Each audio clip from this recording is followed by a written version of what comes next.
Food bloggers, hi, how are you today? Thank you so much for tuning in to the Eat Blog Talk podcast. This is the place for food bloggers to get information and inspiration to accelerate your blog's growth and ultimately help you to achieve your freedom, whether that's financial, personal, or professional. I'm Megan Porta. I have been a food blogger for 13 years, so I understand how isolating food blogging can be. I'm on a mission to motivate, inspire, and most importantly, let each and every food blogger, including you, know that you are heard and supported. Hey food bloggers, check out our new SEO Supercut, a bonus 15-minute episode capturing highlights from SEO episodes that we have recorded recently. Go to eatblogtalk.com/SEO Supercut to get access today. Do you ever feel like you overthink Pinterest? I feel like food bloggers do this a lot, myself included. Abraham Busick from Grace Lane Co. joins me in this episode to talk about everything Pinterest. First of all, I love that he points out that Pinterest is not a social media platform.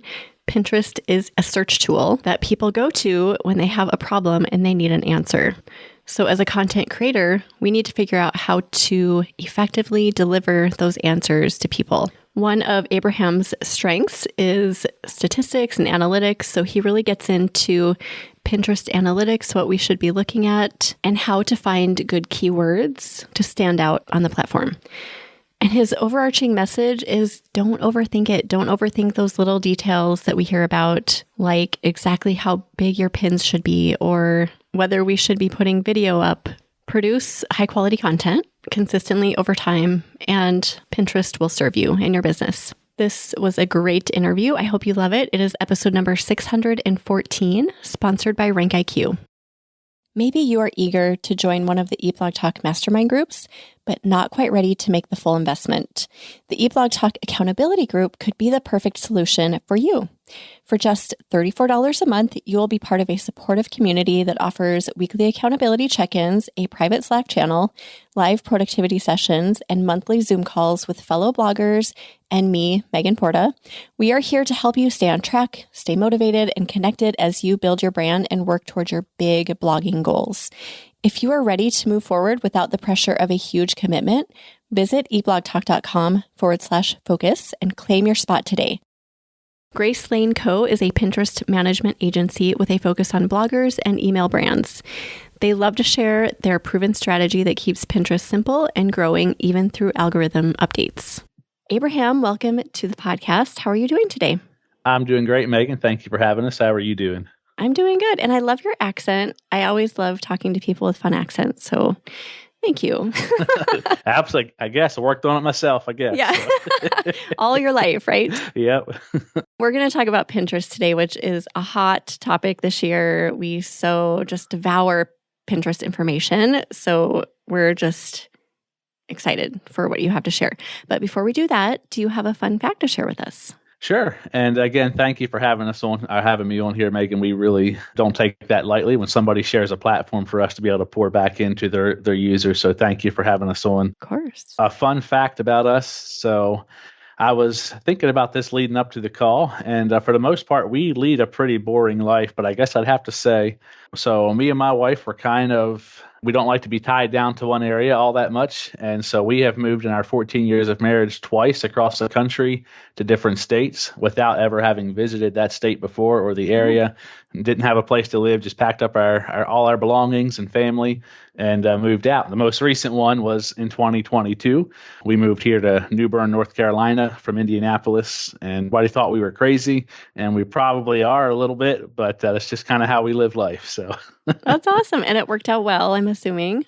Oh, yeah. We love it here. And we'll probably be here for a while now. We have 2 kids in school, so I think that part of our life of just packing up and moving is over. So yeah, I love it. Very adventurous spirits you guys must have. We would love to hear a little bit about your company, Abraham. So Grace Lane Co. is a Pinterest management company. Yeah, so Grace Lane Co. It's a play off our kid's middle name. So our daughter's middle name is Grace and our son's middle name is Lane. And so it's a play off that. But I love that. Thank you. That was all my wife. That was Melissa. I can't take credit for that at all. But our company, so we started this a little bit about our history, actually. So we have been small business owners in various sectors since 2017. And one of our biggest pain points with our various businesses was trying to find quality, affordable, effective marketing that really could generate either leads or website traffic for us pretty consistently and steadily, and where your efforts could be multiplied as well instead of just constantly living on that hamster wheel of restarting every day or every week with various platforms. So we started doing some stuff with Pinterest, and we realized very quickly that we like that platform. We like the way it's set up and how the longevity of content. So about 3 years ago, it just kind of morphed into us helping people randomly who needed help with it. And then we formed our business, and it's kind of all history since then. It's we have a little over about 25 clients now that we manage their Pinterest for them. And we love it because it allows us to tap into my wife's creative side and my kind of nerdy analytics side when it comes to breaking down data. But that's what we do. We have a focus on really trying to provide affordable Pinterest management to small businesses, brands, and bloggers. We really have a heart for the smaller people because, again, being private small business owners for many years prior to this, we understand what it's like where you don't have a lot of budget, you don't have a lot of wiggle room, but you also need to get your name out there. And so that's what we do. We've been doing it now for a little about 3 years. So Awesome. I love how you kind of just fell into it and that it stemmed from a love of the platform, which I mean, I think most food bloggers can relate because it's such a beautiful visual platform, right? And it's just so appealing visually. So I think, yeah, we're on the same page there. Okay, so you have been working with people for 3 years and you're serving others in the blogging space as well, you said, correct? Correct. So our clients, primarily bloggers, lifestyle bloggers, content creators. We help brands of all sorts, but the majority of our clients are definitely bloggers and content creators on that side of things. So overall in 2024, because I know it's been kind of an up and down year in many areas all across the board, not just Pinterest, how has Pinterest done with your clients? Have you seen a steady increase? Have things kind of stayed the same? Just overall, have you made any observations?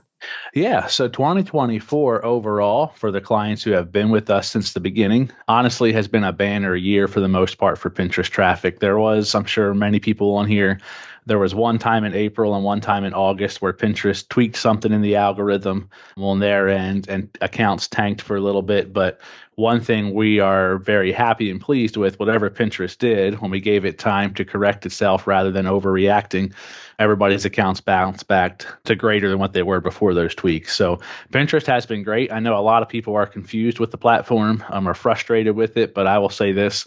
When it's done right, especially right now, post-COVID, COVID happened 4 years ago, and that kind of changed the landscape of a lot of things. But post-COVID, when Pinterest is set up and done correctly, it's becoming the number one website traffic driver for a lot of our clients. We have one client in particular who in July and August, she got over 40,000 website visitors just from Pinterest to her various blog articles. Nice. And so, yeah, I think Pinterest is great. It's going to be, it's an acquired taste for a lot of people, but we love it and we believe in it. And 2024 has been a great year. So good. I'm so glad to hear that. Do you feel like, because I feel like there are so many people on Pinterest trying to put their content on there and it's just becoming more and more saturated each year. Do you feel like that is not serving us well as content creators? Is that making it harder for us to get our content out there? Oh, I think, first of all, more users on the platform is great, right? Because it gives you a bigger audience, potential audience for your brand and for your blog. Having said that, what that's done is it has weeded out what I would call people who don't take Pinterest seriously. They kind of do it on the side. And they don't understand the algorithm, so they're used to just treating it like Instagram or Facebook or various other models, and they just put the content out the same instead of tailoring it to Pinterest. So in some ways, I think it has made it maybe a little bit harder for just the everyday user who doesn't quite understand the platform. But having said that, because of the growth of the platform and the investment that Pinterest has made into making it better on the algorithm side, when you stick with it and you figure it out, I think it's benefited a lot of our clients very well to have a lot more availability or people to spread their blog to, and get their message out and their brand out too. So it kind of all depends who you ask, I guess. Yeah. But I think that more people on the platform has been great. And you just got to make sure that we're setting it up correctly and managing it well for success. So yeah, absolutely. So let's talk about that a little bit. So how is the Pinterest user different from maybe like a Google user or a Facebook user? great question. And so we get that a lot. Now, I'll just kind of back up here a little bit. A lot of the things we see from clients when they first come over to us is they want to treat Pinterest like Instagram or Facebook or TikTok, but it's such a different platform. So Instagram, Facebook, TikTok, a lot of times users are on those for an entertainment basis for the most part, and they're on there scrolling their feed, right, aimlessly with no real purpose. On the flip side of that, Pinterest, though, people are coming to Pinterest and they have a problem they're going to search for, right?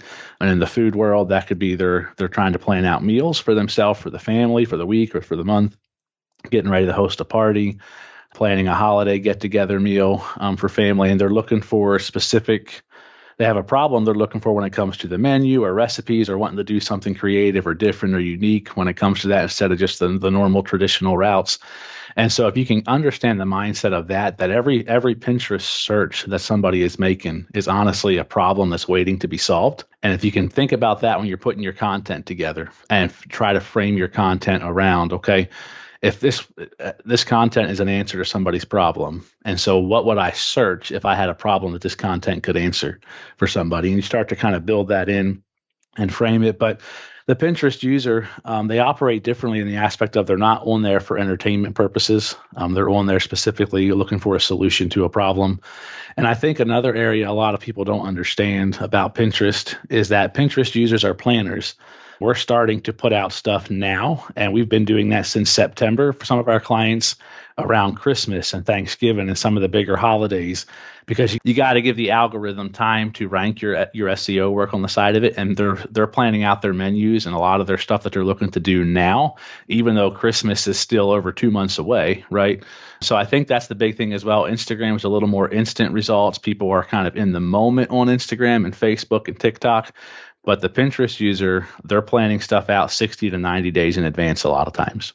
I love that perspective. So yes, Pinterest users are planners. I don't always think of that, but as a content creator who's always been like, I've always focused on Pinterest, that's so true. I've always thought like months ahead, like a season ahead, basically, when I'm putting content on the platform. So yes, that is true. And then also you mentioned just thinking about people's problems or pain points. So kind of thinking like a marketer, right? Like what is their real issue? Like what pain is causing them to come onto the platform and search for my recipe, and then trying to make that into a solution for them. Correct. Yeah. I mean, if you can think about it just from the aspect of, okay, what problems does my recipe solve? Yeah. Whether it's a simple and easy recipe or it's more of an elaborate, dining like get together recipe, like all these different things. And you want to think about that when you're putting it together, because you want to know your target audience for that blog or that recipe.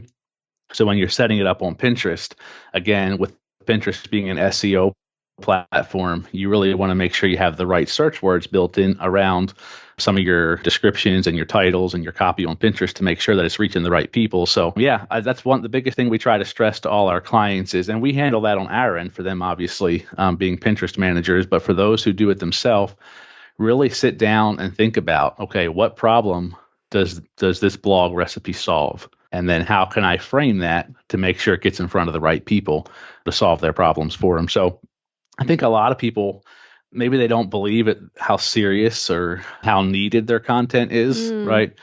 But when you can get out of your own way in that mindset and realize that your content is valuable and your content is needed, and Pinterest and people are better off with your content if they can find it, you really start to take it a little more seriously from that aspect in your writing and in your marketing of it, because it is important, right? Pinterest is a much better platform when everybody's on it and contributing.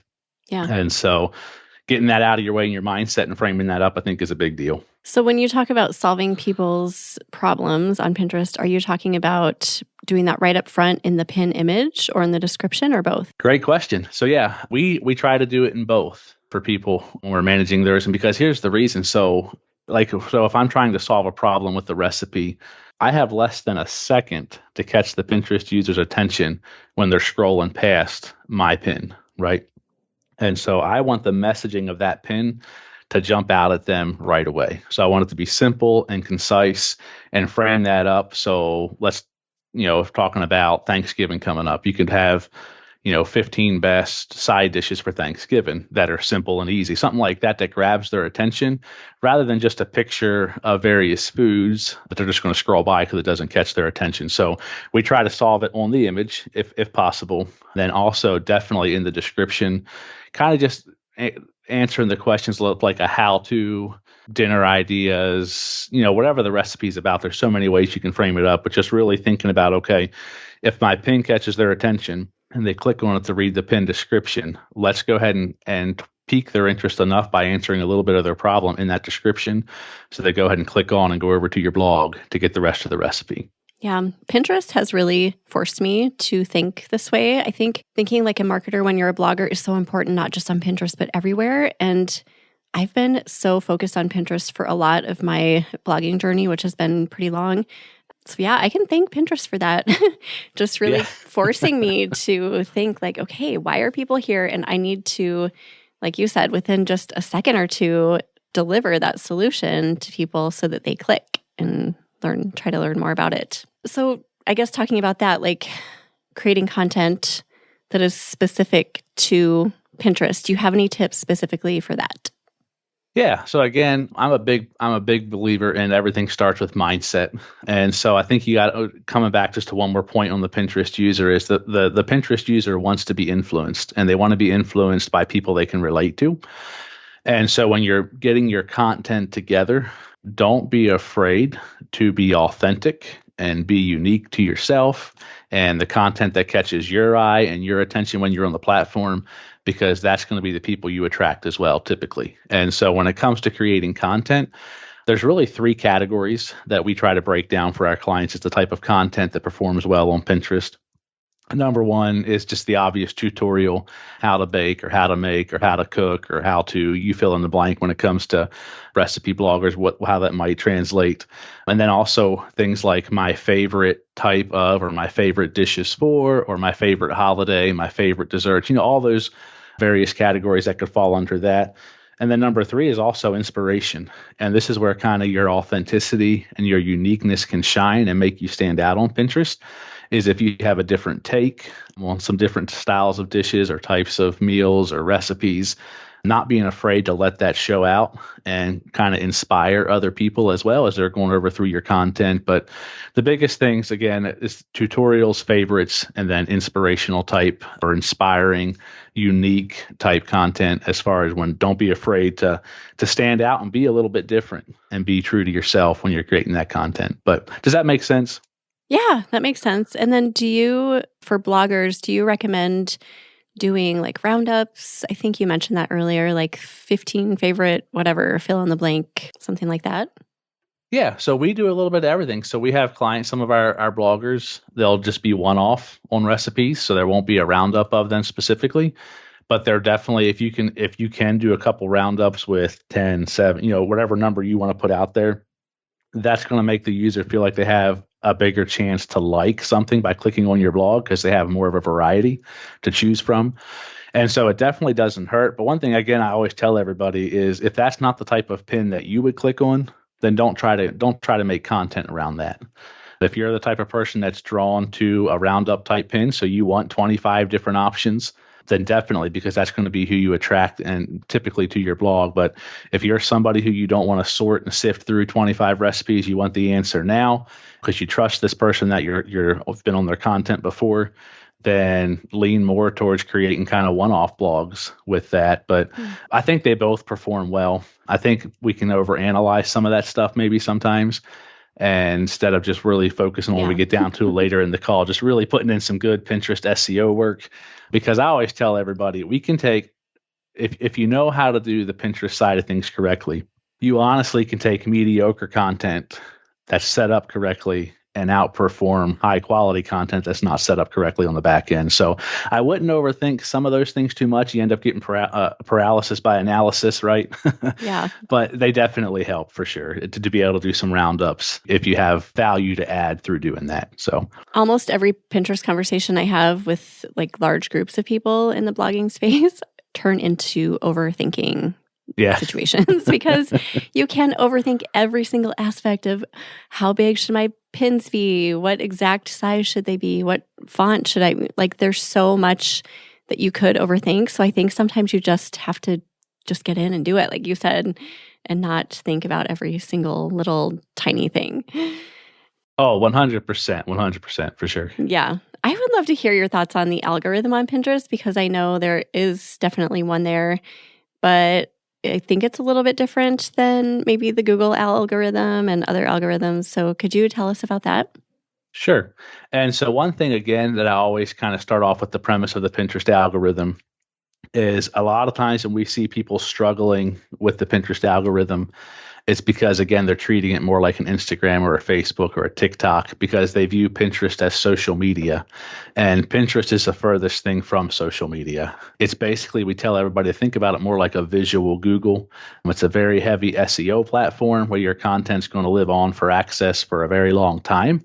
And so it's not there for entertainment purposes. It's not social media. Let's think less about entertainment when we're getting content ready for the algorithm and more about if we were setting up stuff on our website for our blog and how we might set it up that way, since it is more of a visual Google platform, or a visual SEO platform. But there's really 4 keys to the Pinterest algorithm. We try to keep everything basic and simple, very foundational. So we have found if we can control these 4 different categories within the algorithm, every time the algorithm changes, these 4 things are always going to stay foundational to any algorithm changes. So if you can manage these 4 things well as your foundation, then even when things happen, you might fall a little bit with traffic, but within typically 4 to 8 weeks, you'll have made that up and more with algorithm changes. So the first category, which is the most foundational for the Pinterest algorithm, is Pinterest keywords or Pinterest SEO.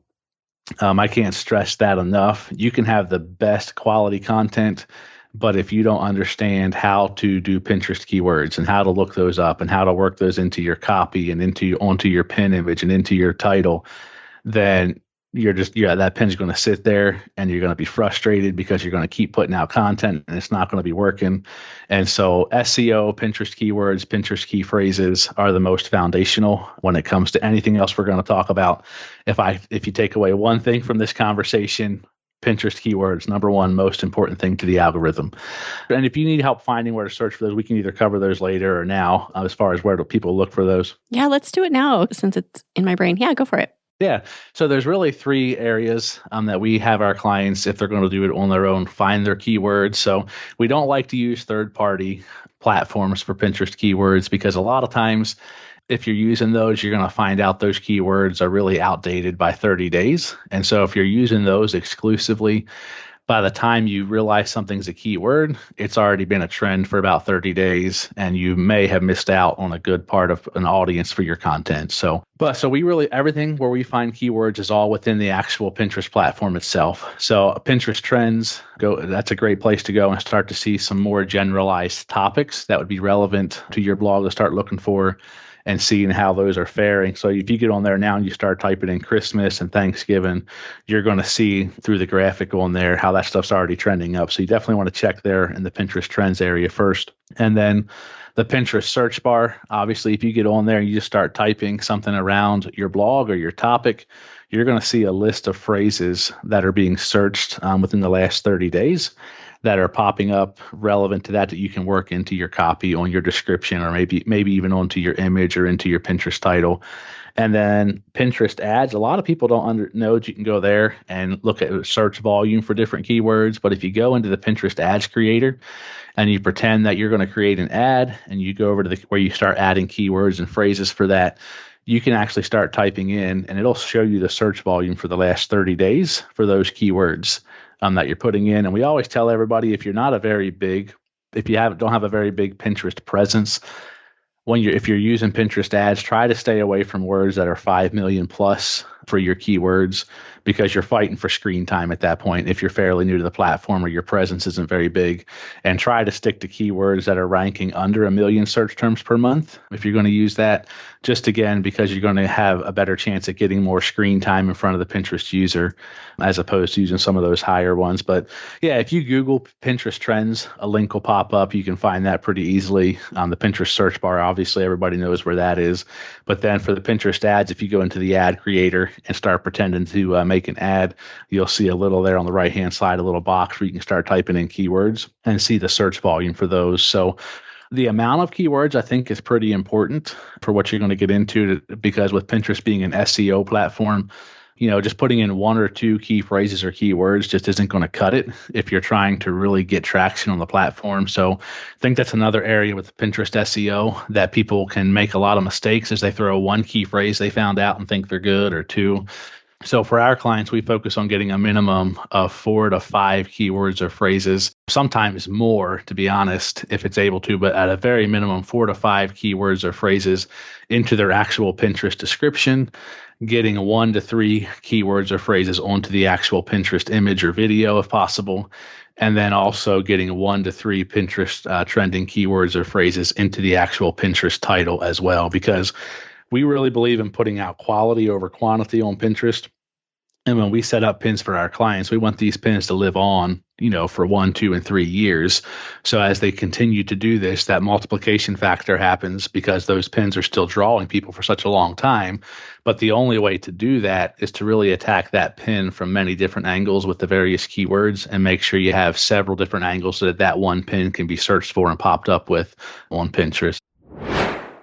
Hey, we have spots available for the 2025 mastermind groups, and I want to give you a chance to grab one of them. One of the things that is not talked about a lot are the long-term benefits of being in a group like this one. So instead of saying, what's going to be different in my business in a year, the question should be, what positive things will have happened in my business in 5 years or in 10 years because I joined this group? For more information about these groups and to apply, go to eatblogtalk.com/mastermind. Current mastermind member Lucy from Southern Food and Fun talks about the long-term ROI in this clip. Anybody on the fence, I highly recommend the mastermind. It's expensive, but it's an investment in your business, an investment in yourself. I feel like the return on that investment will be years. Would you mind going through an example with me? Because I know it's, especially since this is an audio platform, people are listening, but if they're at their computer, maybe they could just kind of work through it, if you don't mind. So for example, when you're using the search bar on Pinterest, I was just typing in slow cooker chili. So if I'm doing research for that word or that keyword and I type in slow cooker chili, where do I go from there? Yeah, so I just typed that in front of me as well. And I have, 1, 2, 3, 4, 5, 6, 7, 8, probably 10 plus different variations of that phrase that popped up. So you start going there. I would start looking up long tail phrases like how to make slow cooker chili. If there's something unique about your slow cooker chili that you're looking for as far as a flavor or an ingredient, or if that's unique on your recipe, you'll want to include that as well in some of those. And then also when you're using the search bar, so one thing we really like to tell people to do is, yes, you want to get some very specific keywords in there for sure, because that's where you're going to find the bulk of your audience. But don't be afraid to use some more generalized keywords and phrases as well. So for example, we have a client, she just did a big fall dinner party and she wrote a whole blog about it. And so we did some pins that were very specific to the menu. As far as the keywords were all focused around very specific parts of the menu. But then also we did some very generalized keywords about just fall dinner party menus, fall dinner party recipes, fall dinner party desserts or appetizers, and some pins that were just covered a very broad spectrum for those who are just starting that planning process and don't quite know what they want on their menu yet, but then also doing some very specific. But on the search bar there, yeah. So if I start typing in, let's see.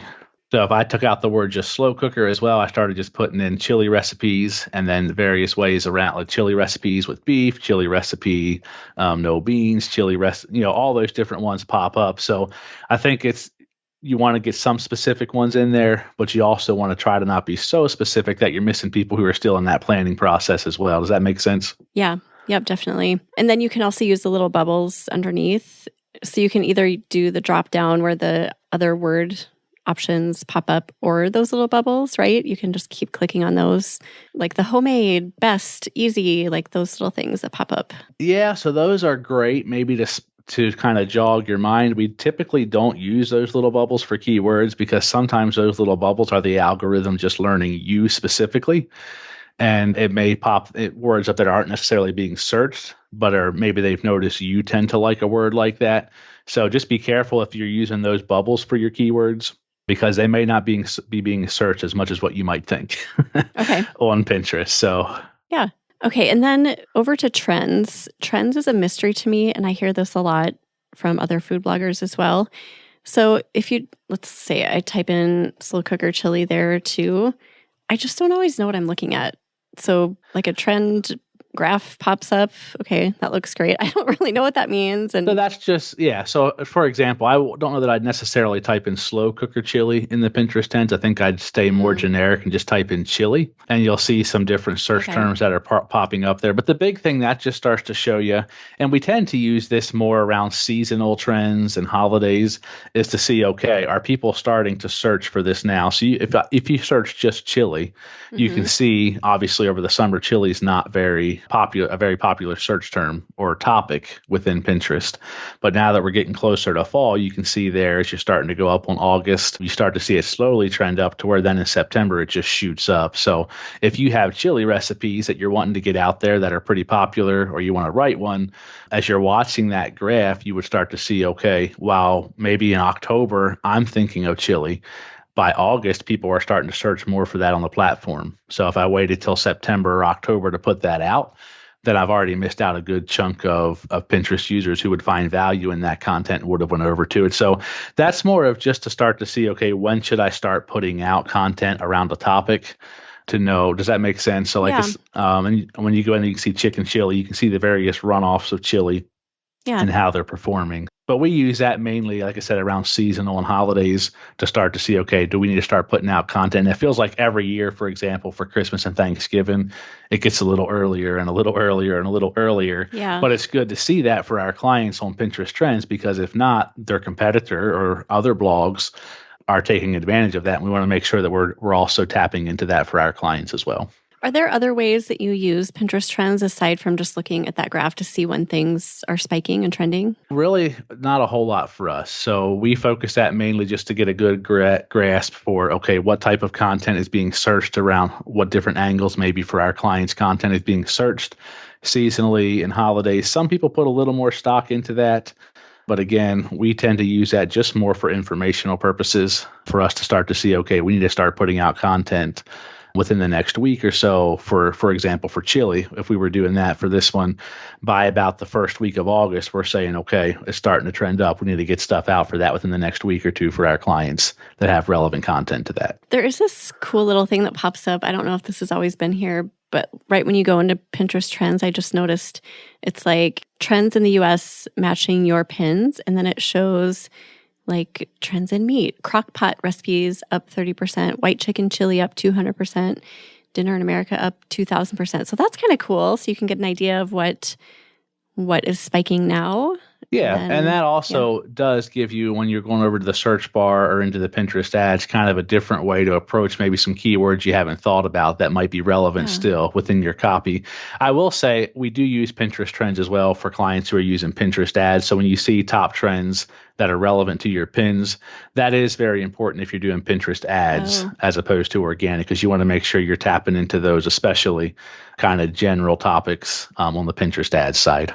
Yeah. And I love your suggestion about going in as if you're going to create an ad and then just seeing what comes up. I've never even thought of doing that. I think that's brilliant as well, just to get an idea for those keywords. Yeah. So it's one of those things most people don't even realize, especially if they've never done ads before, that you can go in there and pretend to create an ad and you can start to see search terms around different keywords and how many times they've been searched within 30 days. And that stays pretty accurate. My understanding when I've talked to various Pinterest people about it is that that's updated almost live with Pinterest. So, for example, you might see that a search term has 5 million today, but 2 or 3 days from now, it's down to 3 or 1 million or less than that. So that it's a great way to kind of keep your thumb on the pulse as well for some things with Pinterest relevant to your blogs. Yeah, well, that's great. Anything else about the algorithm before we move on? Yeah, so that we spent some time on SEO. The second thing, I'll just hit these last couple ones real quickly, kind of the pillars, is consistency.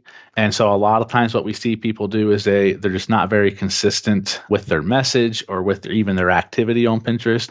So pinning 1 or 10 pins today, but doing nothing for 2 or 3 weeks going out on Pinterest will hurt you in the algorithm. So if you're putting out a bunch of pins one day and then not doing much, the rest of the month, we always encourage clients to kind of spread those pins out instead of throwing a bunch out there. A lot of people, that's not such a big problem now because they use some schedulers and things like that help with that. But being consistent with your output, the algorithm does watch that.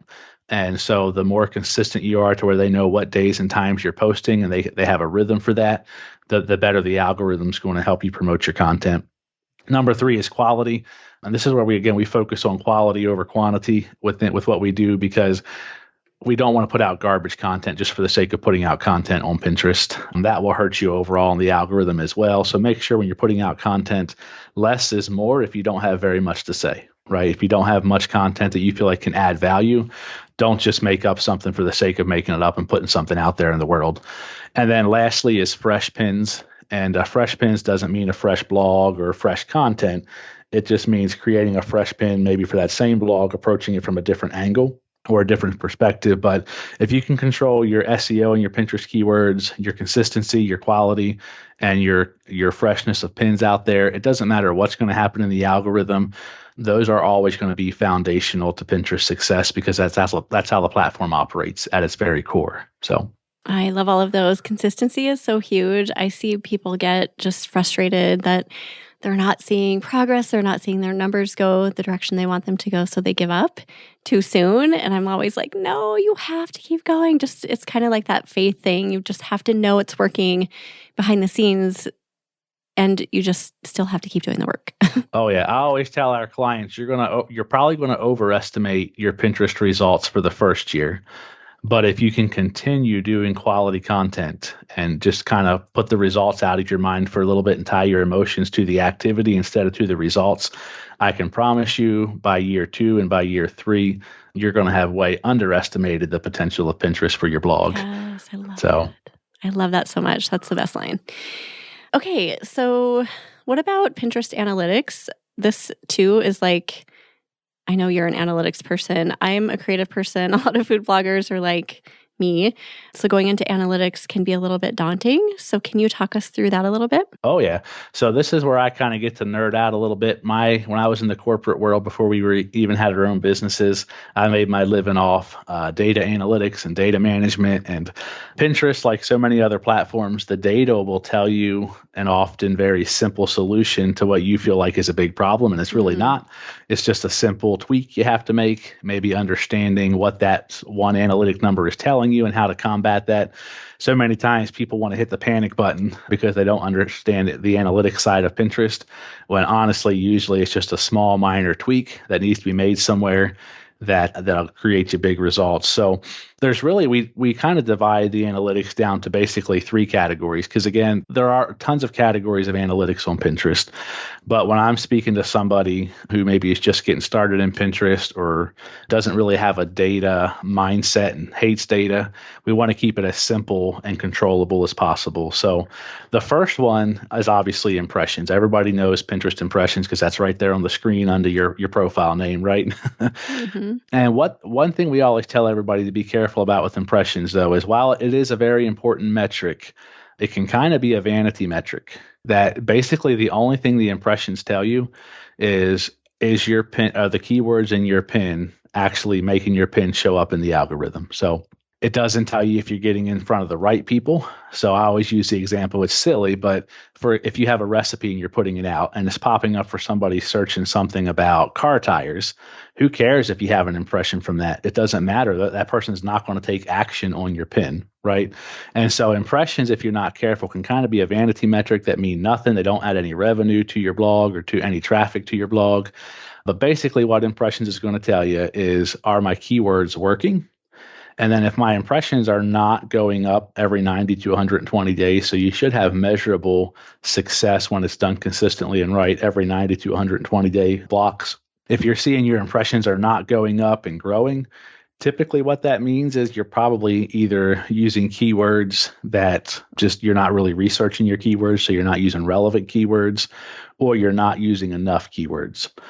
So kind of like I went back to before, you want to make sure that you're not just putting out one or two keywords or phrases and thinking you're going to be good on the Pinterest side of things. You want to really attack that pretty heavily and get a minimum of 4 to 6. So like I said, a lot of times we'll do even more than that for each pin within the pin description, the pin title, or on the image. But at a minimum of 4 to 6 different types of keywords or phrases that are relevant to make sure that the algorithm can kind of attack that from different angles for people. So impressions, very important. It starts there because it lets you know if your keywords are working, but don't make that your only focus, because we sit down with people all the time. They have 5 million plus impressions, but they're getting less than 1,000 outbound clicks to their website or to their blog. Like, who cares about 5 million impressions at that point, right? Yeah. So basically, impressions are just going to tell you how many times your pin was on the screen for the Pinterest user. That's all it tells you. It doesn't tell you if it showed up to the right person. It doesn't tell you if it anything other than your pin popped up on the screen.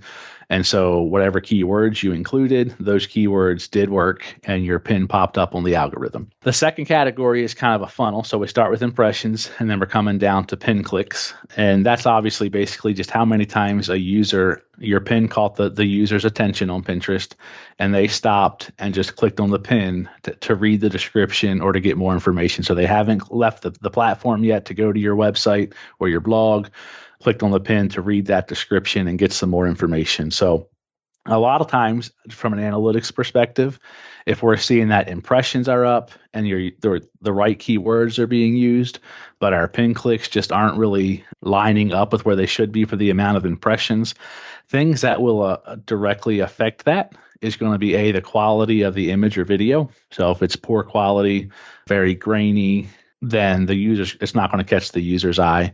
But then as well, a lot of people don't think about this part, but we touched on it a little bit earlier, is the messaging that you actually have on the image or on the video with the words. So what type of problem is that solving? Communicating what that pin will do for the user right out of the gate. So if your impressions are up and your keywords, you're using the right keywords, they're relevant, but you're not getting a lot of pin clicks, the first thing I would check is the quality of image or video. But even probably a little bit deeper is, am I putting any messaging on that image and video? And is that message resonating to catch the eye of the Pinterest user? So any questions on pin clicks as far as that one? Does that make sense? No, that makes sense. I think, you're talking through it in such a natural flow. So this is perfect. Okay. And then the last category that we kind of put our biggest emphasis on, again, we're trying to keep, there's a ton of Pinterest analytic data points out there, but we want to kind of keep it down to 3 simple ones. The last one is going to be saves and outbound clicks, because that ultimately is where your blog is going to get traffic from, or if we're talking to a business, that's where you're going to make your revenue from, is how many people actually took action and either saved that pin for later use to go to it later, or actually clicked on the pin to go visit the website or the blog to make a transaction. So that's where we put our biggest focus as far as analytics, because to me, that's the biggest thing that's going to directly affect the success of our clients. And so that just answers basically how many people took right action on the pin. And if you're seeing you have good impressions and you're seeing you have good pin clicks, but your outbound click ratio is low or your saves ratio is low, basically what that's telling you is then you're not getting in front of the right audience. So again, it could be you're either too broad or you're too targeted. It's hard to say without looking at the specific keywords you're using, but you're not getting in front of the right audience, or there's not a clear call to action.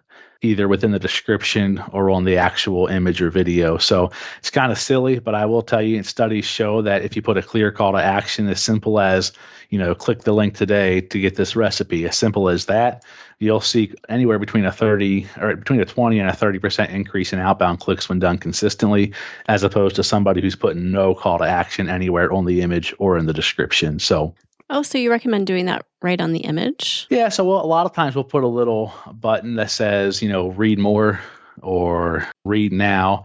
But whether it's in the image, we try to put it on the image. But I think the bigger message I want to put out here is make sure you have a call to action somewhere, whether it's on the image or in your description when the user is reading it. I guess we're just at that point in society where if we don't tell the user the next step to take, they do need direction, don't they?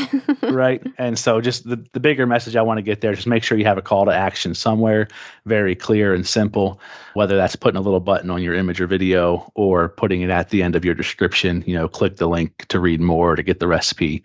So many different call to actions you can put in there. So, yeah. Do you experiment with like video versus static images versus 2 images with text in the middle, like different styles of pins? That is a really good question. And we get that asked literally at every training event or podcast that we do. So I love that. So our experience is that video pins are great for getting attention to your Pinterest profile. You don't get as many outbound clicks typically on a video pin as opposed to a static pin. So we try to do a mixture of both if the content is there to support it. So meaning we'll do like an 80% static and 20% video as far as pin output if we're going to do videos. But to be completely honest, a lot of our clients have just gone away from doing video. I know everybody keeps talking about Pinterest and video pins and idea pins, and they're great for gathering impressions. But if you're trying to drive that outbound click number, you just typically don't see as many outbound clicks on average from video pins as you do from static pins. So, and probably not the most popular answer. I know Pinterest really wants to push video pins, but as of right now, we tend to see a lot more outbound clicks on static images. So yeah, good to know. And as far as kind of like doing different images, like putting 2 or 3, we haven't seen a big difference as far as that affecting the outbound click ratio at all. So I think if you like doing 2 or 3, great. If you don't, 1 image with the correct messaging and setup is suffice as well. But we have not seen that make a big difference on outbound click rates. Okay. Any other little like nitty gritty things that you see works really well for bloggers? I don't know what that would be. Just anything that stands out. Yeah. I mean, just the big thing that we always push is just, again, quality and consistency, right? Mm-hmm. Like, so find a routine, be very disciplined with that routine, and treat Pinterest less like a hobby and more like a business, because it's a giant form of advertising. But as far as the foundational things on Pinterest, that's really what we try to get our clients that we're coaching instead of managing for really to focus on. Because if you can control these couple foundational things that we've talked about, not that you won't find other avenues that you can add to that, but we always want to just start with that foundational and build upon that as you go on, because that's where the bulk of success is going to be found. Awesome. I like to hear that. It's easy, but hard. We always like to say it's simple, right? Yeah, simple. There you go. It's simple. We know the steps that you have to take aren't necessarily hard, but they do require discipline and consistency. Yes, for sure. All right. Anything else you want to mention, Abraham, before we start saying goodbye? No. I mean, like I said, the only thing I would just really encourage people to do is try to, in the first year of Pinterest, really tie your emotions to your activity and not to your results on the platform. Because the way the algorithm works, it's designed to cut down spam. So in your first 6 months to a year, there is nothing you can do other than just put out good quality, consistent content to try to trick the algorithm. So especially the first 90 days, I know can be frustrating and kind of demoralizing when you're first starting on the platform. But if you can take your eyes off of that and, just like you mentioned earlier, have faith that it's working and it's going to pay off in the end, and tie your emotions to that activity and just keep doing it, keep your head down. When you look up a year and 2 years and 3 years from now, you will be astounded at the difference that Pinterest will make for your blog as far as traffic goes.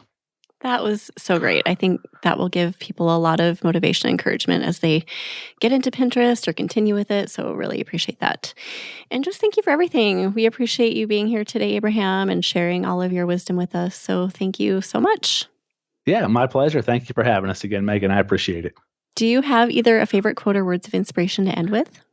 I do. So I am a big motivational, positive mindset kind of junkie. And so I think the biggest thing, and this is true about life. This is true about every business or brand, blog, whatever it is you're trying to do in life, relationships. The biggest thing I want to just stress is never make permanent decisions off temporary emotions. A lot of times we get into our emotions and we make a decision that has a very permanent or long-lasting consequence, especially in this world of blogging and Pinterest. And I always encourage everybody to hit the pause button before you make any permanent decisions off those temporary emotions. Kind of step back, let yourself obviously feel the emotions, sit in those for a little bit, but then remind yourself of truth as well before you make any decisions, so you don't do something that could be catastrophic long-term for yourself. I love that. Thank you so much for saying that. That was a great way to end. We will put together a show notes page for you, Abraham. If you want to go peek at those, they will be at eatblogtalk.com/Grace Lane Co. Tell everyone where they can find you, and how can we seek out your services? Perfect. Yeah. So we're on Instagram. You can find us just Grace Lane Co. There are a couple different Grace Lane Co's, oddly enough, that do different things on Instagram. Weird. And so we ended up putting Grace Lane Co. LLC on Instagram just so it kind of stand out. So you can find our handles on there for Instagram. But our website as well is GraceLaneCoLLC.com. You can see some of our work there as well for some of our clients. And then we always tell everybody, we put a very big focus on trying to have affordable Pinterest management packages for people who are smaller brands and bloggers and just getting started. So our typical Pinterest management package starts at about $350 a month and goes up. So if we can do anything for any of your listeners, we would love to have a conversation, whether it's coaching, whether it's Pinterest management. We'd love to have a conversation with them and see how we can help you all grow your Pinterest presence. So awesome. I hope you get people interested in that. I'm sure you will. Everyone go check out Grace Lane Co. And thank you for listening today. And thank you so much for being here, Abraham. I will see you in the next episode. If you enjoyed this topic, you'll also love the episode I recommend in the show notes. Click on the episode description to find the link. Thank you, and I will see you next time.